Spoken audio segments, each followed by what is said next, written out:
update on Cody Eakin? Cody Eakin will miss the next couple games, and then it'll be day to day after that. Oh, I mean, he's obviously had a great start. How much of a downer is that? Yeah, it's always a downer when somebody gets hurt.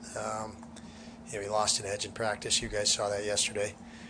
But yeah, he as everybody else they got themselves in a groove, and certainly disappointing from the coaching side to see guys that are getting a groove and then they have another hurdle here. So you have a back-to-back. He's going to be out of. Is he getting reevaluated after that? Are you confident about next week? Or? Excuse me. Confident about next week? Yes. Yeah, and when I say next week, we play a game early next week and a game later next week. But it's the first few days with this injury that he's going to get through, and at some point really soon from that, he's going to be ready to play. So whether it's the early game next week or later, that's what we're gauging. It's probably the later game next week, just so give you a visual of it. And John Hayden gets his go. Yep. John Hayden gets his chance. I know you've been wanting to get everyone in. I mean, just what kind of opportunity is this for him to move in? Great opportunity. Obviously, anytime you get in the lineup, it's an opportunity. But he has been very patient, and he's continued to prepare hard for it. And we're excited that he's got an opportunity. Again, it's unfortunate a guy is out of the lineup because of injury or any reason.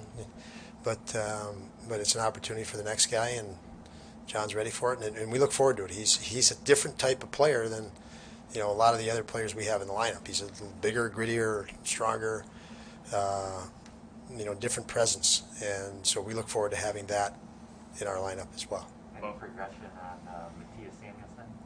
Yeah, we expect Matthias to join us in practice very soon, within the next few days. So that's very good news for that.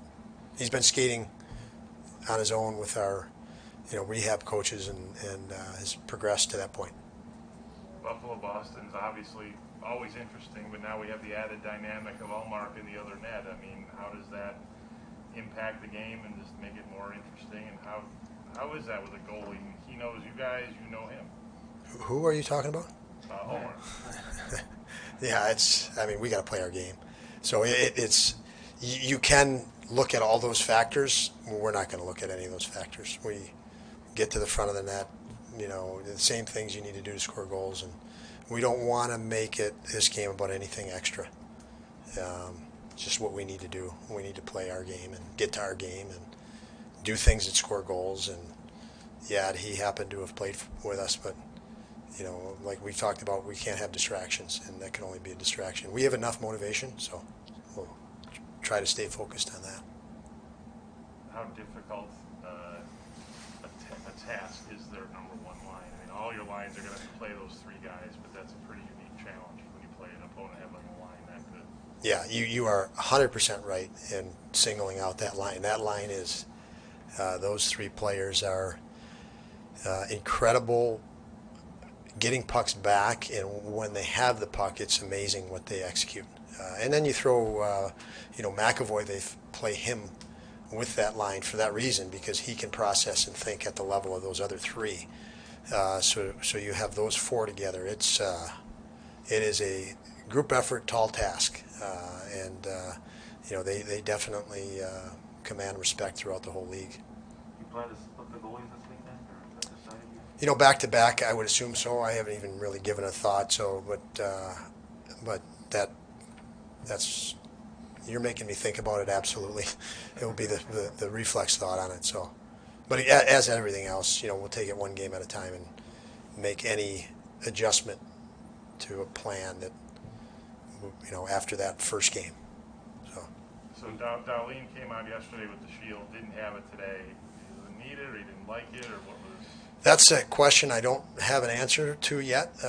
He doesn't like it at all. Obviously, I don't think any player would. I talked to him yesterday after practice, and he told me, "I'm not wearing it. I'm not wearing it again." So, I think he's cleared to not wear it. But it's there if he's uncomfortable. Is the gist of it. The organization has expanded the hockey strategy department with a couple of analysts that are really highly regarded. How does that impact you, and just how does it impact the organization? Yeah, I think it's great. For Sam has obviously been with us for a few months. and he's, we're starting to work, get connected there, and what are the stats that are relevant to us as the coach within our system, within our game, and the data we want. So that's still a process for us, but it's nice to have obviously Sam on board, and I haven't met Dom yet, but I trust, getting to know Sam, that it's a pretty darn good hire.